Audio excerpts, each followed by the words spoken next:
Hi, okay, we're on day 4 5 of the raid. I can't remember, it's been such a long one.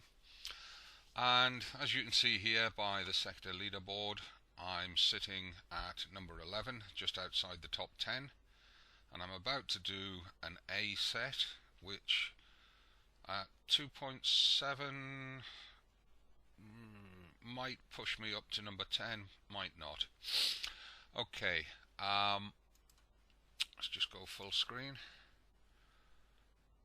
Right, what I'm going to do, the fleet that I've been using for the whole raid is this one. Now you might want to screenshot the builds. The Apollos, they're using switchblades. I've got 8 switchblades on them. I've got a Phalanx 4 on them, and for retargeting for the Rhinos I've got a blade missile. Now the interesting point about the switchblades, you may not have realised this, but if you look at the secondary weapon, range 76, damage 2218, it is almost a blade missile, same range. Raw damage against ships is double, and almost the same damage against buildings and walls. The blade obviously has the flak evasion, but then again, so does the secondary weapon of the switchblade at 80% flak evasion and 100% accuracy with retargeting. And you can see that the blade, 80% flak evasion, 100% accuracy, 76 range. So these 9 weapons, the blade and the 8 switchblades, match each other very, very well. The Zinthonite armor D1M, I've used it for lightness to keep repair time down. I've got it retroed up to rank 11, so I'm getting 12% penetrating defense from each of the 5, which when you look at the stats on the ship as a whole, you can see I've got my penetrating defense at 97%. I'm using the reactive armor 3, which has also been retroed up to rank 15, which gives 81% penetrating defense.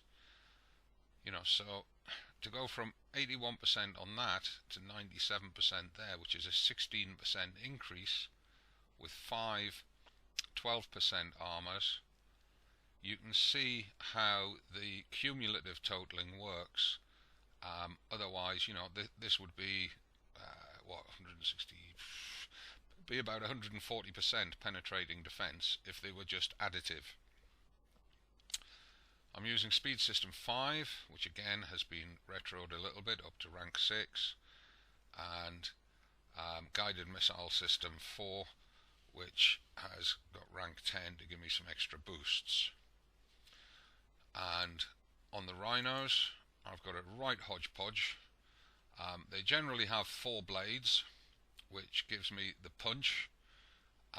They have some D53D disruptor missiles to slow down the reload and the speed on the targets, and you can see from the bottom of the table there that it will give up to 35% maximum slowdown on the targets, which does help a lot. And then to fill up the gaps, I'm using the Harrier missile D52Rs.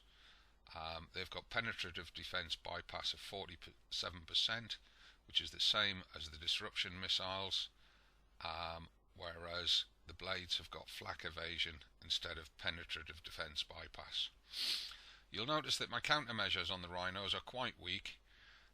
2 Phalanx 3s and 2 Hailstorm Cs. That's a weight issue. I wanted to keep all of my ships under the 7,621 weight, which allows me to have 5 ships in the fleet. And to try and keep the Rhinos, you know, keeping up with the Apollos, I've used 2 V armors to speed them up a little bit, and then done a mix of missile, explosive and evade armor. And if you look at the defenses on those fleets, penetrating defense 74, explosive 74, evade bonus 55, and then a bunch of other defenses and resists. The corrosive is only 50, which when you compare it to the Apollos seems quite weak. The Apollos have got 69% corrosive defense, so neither of them are particularly strong. But the one thing I did notice is that the Apollos can sit under a corrosive scattergun turret and just soak it up while it kills it. The Rhinos can't. They die fast from those corrosive turrets, and I can't explain it by the difference of 19% defense. So something's going on there. I'm not sure what. It seems to me that a 19% difference in defense should not have the effect that it has in terms of how quickly they die. There might be other weapons at play. So I'm going to add a crew, and the crew that I've found most useful is the sea serpents. I've tried a bunch of different crews. Obviously bullseye brigades help a lot, but in terms of your more common crews, the sea serpents work well. Either the elite version with 1 star on them, which last for an hour, or the common ones that don't have the star, which last for 40 minutes. They both seem to perform equally well in reducing the damage that you take. So let's just throw this out on the sea, and I'll do an A set for you. Now, obviously I've done a lot of them. Those points that I showed you at the start of the video are reflective of that. Now, if I just zoom in a moment, you see the 2 rails at the back of the mega ship. What you want to do is you want to position yourself astern of this rail, and there's a reason for that that you'll see when we go into battle. So if I just move it there, zoom out again, so you can see the position where you want to be in relation to the ship, and attack it in there. It also helps to hide your fleet underneath the mega ship, makes it harder for snipers to get at you. And one of the first things that I'm going to do, because the first 4 ships to attack me will be the heavy cruisers with corrosive scatterguns, I'm going to split the fleet up and reduce the impact of those scatterguns. So arrow up to select them all, tell them they're going there, select the first Apollo, tell it to stand still with an arrow down, select the second Apollo, move it to there, and you can see the effect of that. And here's the first pair of heavy cruisers coming up. Now the reason you go in at the angle that you do is because if you don't, this heavy cruiser gets caught up on the tail end of the ship, and it takes forever to get it up to your fleet. And if you keep an eye, you can see the range of the blades on the Apollos here is within the remote targeting of the Rhinos, and although they're coming in as a pair, they're not coming in at equal times. There's about 2 seconds difference between them, which allows the fire to concentrate on one, then on the other. And again, these 2 seem to be coming in equally, but if you look at these light and dark lines on the sea map, you can see this one's coming in first, gets focus fired, dies, and then focus fire on this one, dies, and they barely get a shot off, which is great. Now, the next group to come up is going to be these 4 Zoes and these 2 Zoes, but triggering these 2 is a little bit tricky. So what we want to do is we want to take one Apollo and put it in tight to the Rhinos, because we're going to concentrate the anti-missile fire from all of the ships. Now keep an eye on this Zoe down here. We send one Apollo to attack that and position the mouse for where it's going to come back to, and as soon as that lower Zoe starts moving, we return the Apollo back to the other ships, and you notice the mega ship didn't fire a missile. So our countermeasures don't have to worry about clearing mega ship missiles, they only have to worry about the Rhino missiles. Now you notice the remote targeting is pretty much useless in this scenario, but we're concentrating the countermeasure fire. And just look at the clouds of smoke as those Zoe missiles are getting knocked down.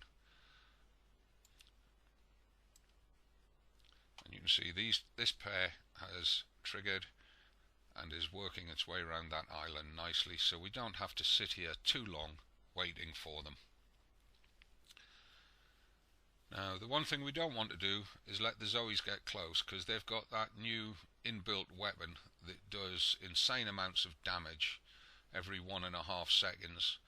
So again, concentrating the fire of all of those switchblades on the Apollos and all of the missiles on the Rhinos, it means that we're taking them down somewhere between the outer range of the regular missiles and the outer range of the countermeasures. If you watch, they'll sink somewhere in this zone, which means that their inbuilt weapon does not get to fire, because that really does do damage to you.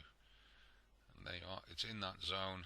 This one's just about to cross over, but it's gone. Great. Now I'm going to move the fleet down to the next attack position, which I bring them down to the map edge, and then I use the shift key to put a second waypoint on the map, like that, which means, you know, I'm lazy. It means that I don't have to worry about clicking each ship individually, telling them where to go next. And as you can see, the Apollos took almost no damage from those 4 heavy cruisers and those 6 Zoes. There's probably 5 minutes each at the maximum on them from that. Now this scattergun turret is a problem for the Rhinos. So once the Rhinos catch up with the Apollos, I'm going to use the shift key again and put a bunch of waypoints in. So send the fleet to there, then I want them to go there, and then I want the Apollos individually, rats, to go there. Never mind, we'll try it again. So that happens sometimes. You get a lag and a ship goes off. Instead of following the waypoints, it just goes directly to the second one, and you see that's taking a bit of damage automatically because it went off on its own. So we'll take out these 4 turrets, we'll pull the fleet back. Now watch how just the switchblades on these with the 2 phalanx 4s are absolutely devastating against these mega hull rockets, missiles. Now we need to watch this Zoe's Rhino. We don't want it to get hung up on the bow here, otherwise it takes forever to get up here. So we're going to hold the fleet where they are at the side of the map. Just let this guy get round the corner, and then we'll move the fleet to where we want them. So just make sure, see, he's got himself stuck on the invisible box around the mega hull. Now he's coming through, and we can move the fleet, and we bring him up to here. And using the shift key again, we'll tell the 2 Apollos to get between the Rhinos and the Zoes, and you can see there the 2 single ships and the 3 Apollos will be there. There you are. And these are nowhere near in range yet, so the Rhinos have got plenty of time to get up there and get behind the Apollos. And again, watch for the Zoes dying between this outer range circle and this outer countermeasure circle.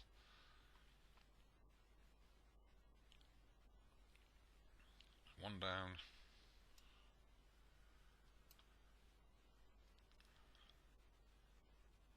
Two down.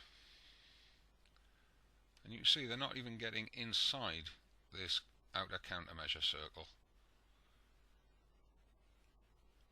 No need to have your Apollos running around like lunatics. They make excellent tanks sitting still. Now I'm going to bring the fleet up to here, and you can see this one that went off on its own has got roughly 3 times the damage that this one that followed the path down here.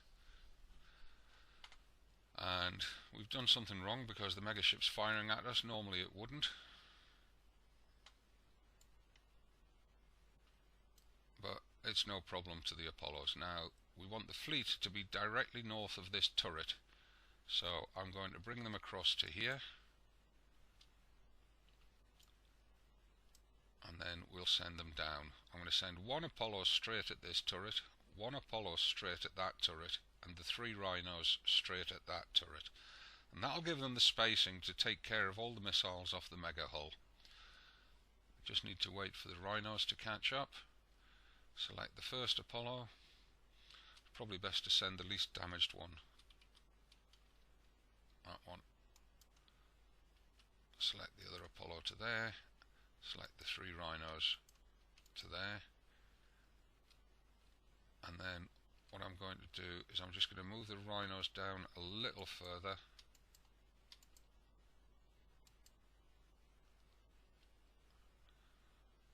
just to help get rid of those turrets quicker before the other ships arrive, and pull them back. And you notice the Apollos again are just keeping the mega hull missiles away from the Rhinos. The Rhinos have taken 0 damage, which is what we want, because it costs more in time and or coins to repair the Rhinos than it does the Apollos. And again, I'm just positioning the Apollos so they're going to be between the Zoes and the Rhinos, and the Zoes will fire at the Apollos, not at the Rhinos, which again is all about this repair mitigation. And again, between the outer missile range and the outer countermeasure range is where the Zoes are dying. Now the next bit is one of the bits that's been causing a lot of people a lot of trouble. The next thing to kill is the megaship. If I just send the fleet straight at it, there'll be too much separation between the Apollos and the Rhinos.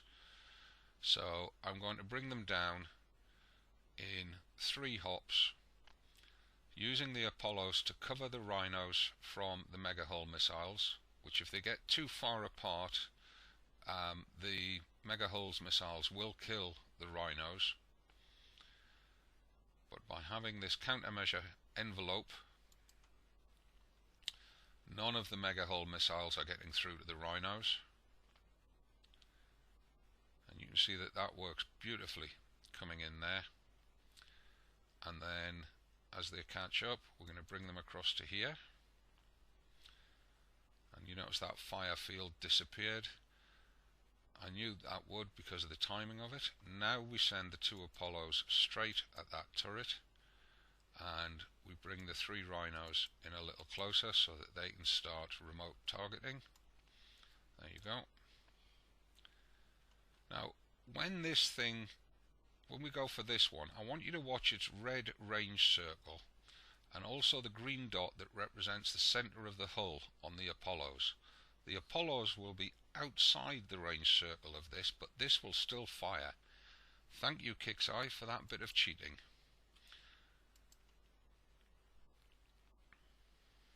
You'll see it again repeated on this one when we get across there. So there, the ship is outside the red circle, but this thing is still firing at it. So get rid of this one. I messed that up. Try again.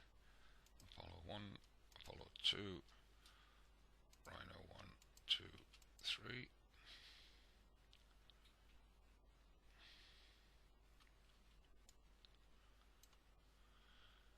Now you see the green triangle with a dot, that's the center of the ship, which is the targeting point for a weapon. That's where enemies firing at you are targeting. The center point of the ship. Doesn't matter how much of the rest of the hull is inside their range circle. If that green dot is not, they should not be able to fire. Watch the red range circle on this thing. They're both outside the range circle, and that scattergun is firing at them, look. That should not happen. That is Kixeye cheating the players. So having taken down the megaship, we now bring the fleet across here. And this is where you'll see just how resistant to the corrosive turrets these Apollos are. Because once I get them across, I'm going to send one down each side of the island, which many people would think is a suicide move, but it's not. It works very, very well in distracting the turrets while the Rhinos kill them. And as soon as the Rhinos start firing, I'm moving them down to just off that corner of the island so that they can bring the other turrets into range as they progress. You see, these things are not taking any damage really off those scattergun turrets. For the last island we move across to about there. What I want to do is I want to be on the line from this centre turret out, so there's probably better.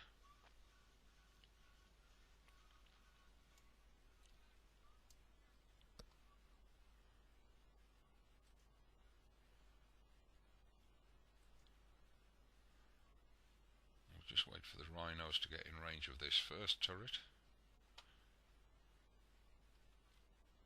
Send the Apollo down there, Apollo down there, again with this flanking move that separates the fire of the turrets, and we're looking for the second volley from the scattergun turret to land there before we move the Rhinos, because we don't want any damage on the Rhinos. They're expensive to repair compared to the Apollos.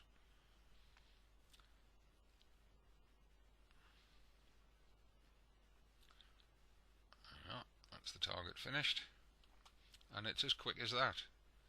It's all about dissecting the target and doing it piece by piece like a jigsaw.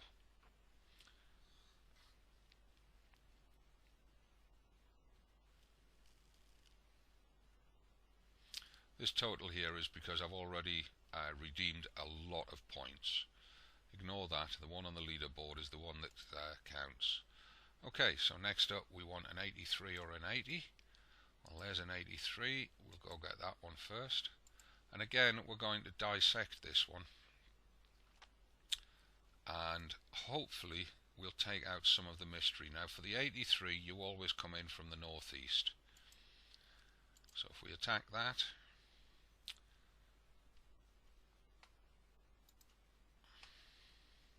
took us 16 minutes to do the 86. Normally I do that in about 12, but I was talking you through it. So, come on, here we are. Okay, select up arrow for all ships, down arrow to make them stand still. I'm going to bring the fleet together there. I'm going to push the two Apollos out in front. And then we're going to attack this missile turret. Now keep an eye on the yellow retargeting ring for the Rhinos. I wanted to cover these two heavy cruisers. There we go. So now that that missile turret's gone, we send one Apollo after this heavy cruiser and one Apollo after this heavy cruiser. We take them down before they get the chance to fire. And then we send an Apollo after that Zoe. We send the other Apollo after this Zoe.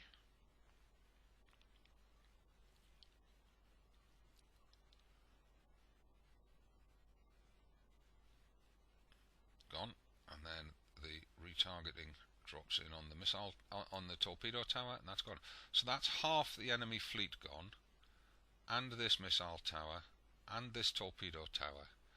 So what we do now is we bring that Apollo back across here.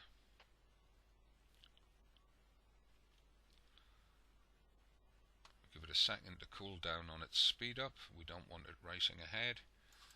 And then we chase down that Zoe. And you notice this heavy cruiser has triggered. That's okay, we'll give it a second because it's going to come back round this way normally.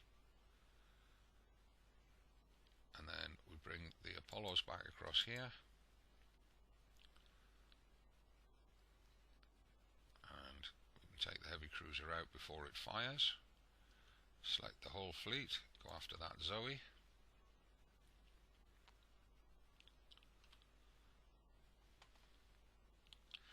Now there is only one way to get this heavy cruiser without getting into the middle of all these turrets down here. It seems wrong, but you send your fleet up here and you send one Apollo to there, and you basically kite the heavy cruiser out from the turrets. And again, you take him down at maximum range before he gets a chance to fire on you. Just like that. Yeah, he got one volley off at the Apollo, but the Apollo says, corrosive what? Then we send the fleet up there, and we use that shift key again, and we want to bring the you see these light and dark lines that are the waves on the sea map? Well, we want to be off the corner, this corner of this island, so we want to come across to about there, and then just turn in a little bit, like that.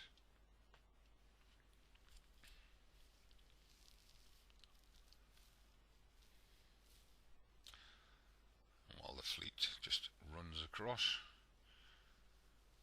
I'll explain what we're going to do. We're going to take out this corrosive turret. The retargeting of missiles in the air when this dies will weaken this down, and we're going to then move the fleet forward to this point where they can kill this.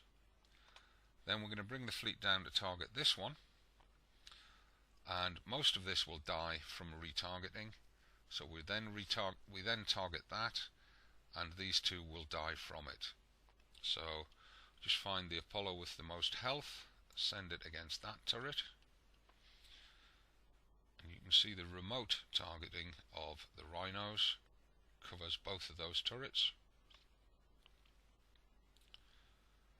So there you are, and the retargeting on the missiles in the air goes down and almost kills that missile turret, so we tell the fleet to come down here, and it only takes a shot to kill that. We get some retargeting over flight that takes that building out, takes some of the health off there at the same time. Torpedo turret's gone. Now we target this turret,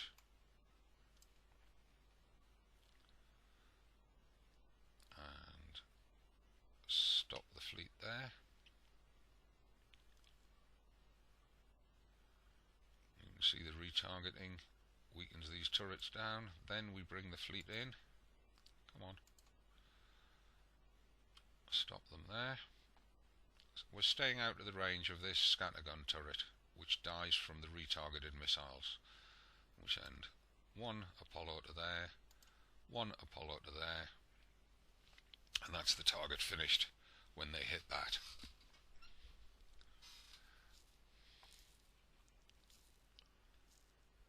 And at this point you might be thinking this Apollo is practically dead. You'd be surprised how much use that has still got in it when we go into the 80.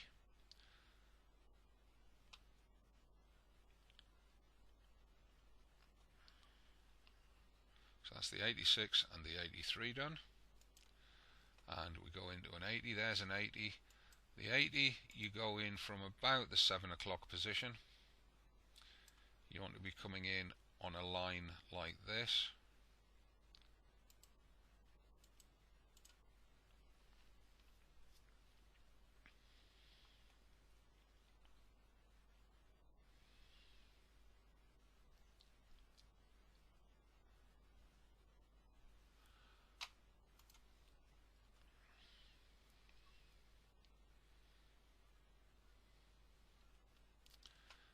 Select the fleet, down arrow to tell it to stand still, and we want to be due south of this thing.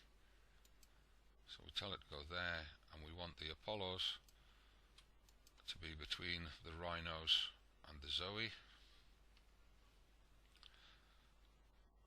I must have got careless in that last target because the Rhinos have taken some damage now. Normally I'm coming in here with 0 damage on the Rhinos and a little bit less on the Apollos. But we've still got enough to finish this target, so we stop the fleet to take out that Zoe, get the Apollo with the most health to go out and suck up the fire from that heavy cruiser that's coming down here.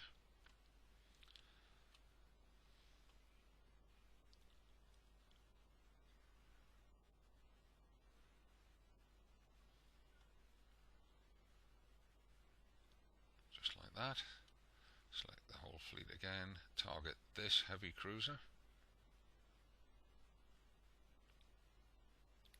which will trigger that one as well, but I'm not worried about that. We take the second Apollo and move it across, ready for this Zoe coming in. We we leave that one there for this Zoe. But we can bring that first one back a bit.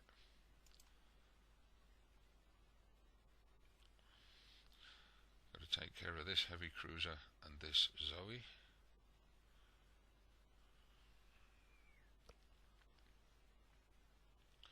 And you see the way the scatterguns are really not affecting this. It's still got the same health as when it came in. And what we're just going to do is move that forward a little bit to concentrate the countermeasure fire. And again, that Zoe died just on the edge of the limit of countermeasure fire. Now this has got more health than this one. I want this one to suck up the torpedoes, so I'm going to move it to there. And we're going to take out that torpedo tower.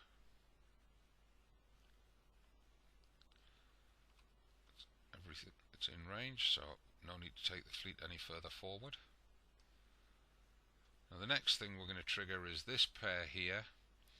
What I'm going to do is I'm going to move the Rhinos back, because this missile tower will start shooting if we're too close. And I'll move that Apollo to there, and this one that's nearly dead just inside it. You see these trigger off quite quickly. And these Zoes at the top are also coming in, so we need to take care of these two quite quick, which we do. He doesn't even get inside the countermeasure ring, and then we'll move the Rhinos up to here, so that these two are between the Zoe and the Rhinos. And I just want to move that slightly weaker Apollo forward a little, so that the one with the most health takes the fire off this one. Now normally this one gets to them first, but it looks like this one might just make it first, which would be unusual. It looks like they might even come in at the same time, so the one that's got most health, I'm just going to move him across there, put him on the intercept. I don't want any fire on the Rhinos because they are too expensive to repair. There we go. That's the way we do it. Now we need to just make, I'm going to move the Rhinos a second, because I just want to make sure we don't have any slowdowns on these two. I'm going to rush the fleet round to there. We'll get rid of these two on the way round the corner. That one will die when they get round it, and then the Apollo with the most health is going to target that turret, and these two will automatically get targeted by the Rhinos when the Apollo moves forward. So if I move him forward to attack that now,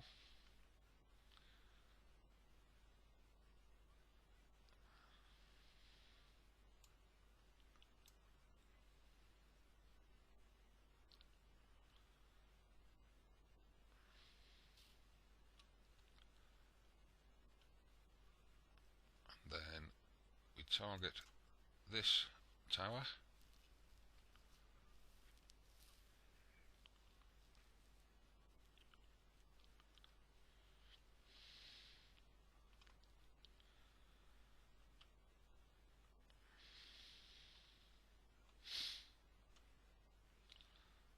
and then target the torpedo tower, and that will be all of the offensive capacity of the target killed. And it now doesn't matter how much health any of the ships have got, because there's nothing that can attack them.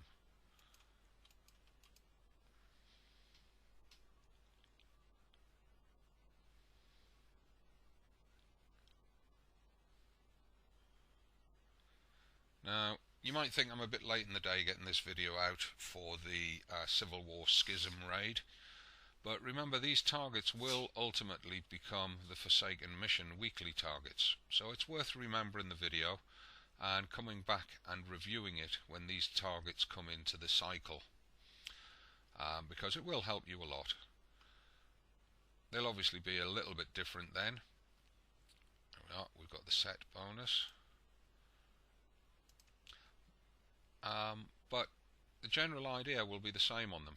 Now let's just go back and take a look at how much damage we took on that, how long it's going to take to repair them.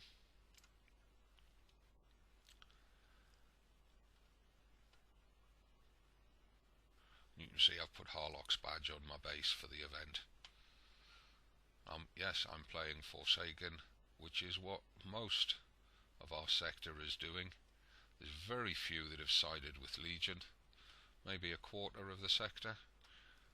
So, dive into base.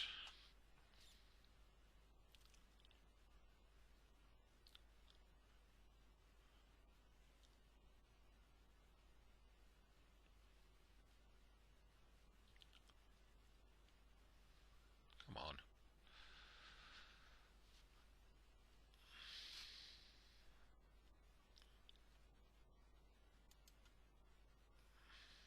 Okay, you see there 30 minutes and 5 seconds as we came into dock. So normally I would get 2 A sets out of one of these 60-minute elite crews, which is fine. That's what I'm after. I'm just going to start the repair on that. Took me a little bit longer to get through it. I did have the A set down to exactly 20 minutes, which meant I was getting 3 of them out of one of those elite crews, which saves a lot of uranium. What I'll do is I'll just let that repair down to about 2 hours 5 minutes and then speed it up with 4 coins and the free 5 minutes, and off we'll go and we'll do another set. Hope that's helped you. I'll show you in a minute what prizes I've already cashed in, which is why my current points total here is showing so low.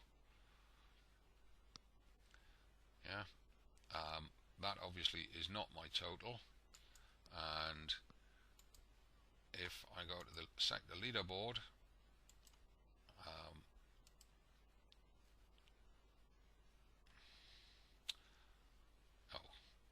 if you ever get a blank there during the raid, close it, reopen it, and when it opens on global, wait for your position there to show. So on the entire game for Forsaken, I'm just outside the top 1000, and if we do it for Schism, which combines Legion and Forsaken, I'm inside the top 1500. I find this is a better indicator of how I'm doing. If we go to the sector, I'm still in number 11. Fish Hunters jumped in ahead of me. It looks like Tupalak is also online, so I'm going to have to put some speed sets through to jump ahead of them and get up to number 9 and gradually get myself on the first page. But you can see there, you know, just short of 167 million is my total so far in the event at 8:30 on the Tuesday morning. So I've still got, you know, 36, 38 hours left to boost that up, and I should get the 200 million easily by the end of the raid. So there you are. I hope you enjoyed that. Thank you very much.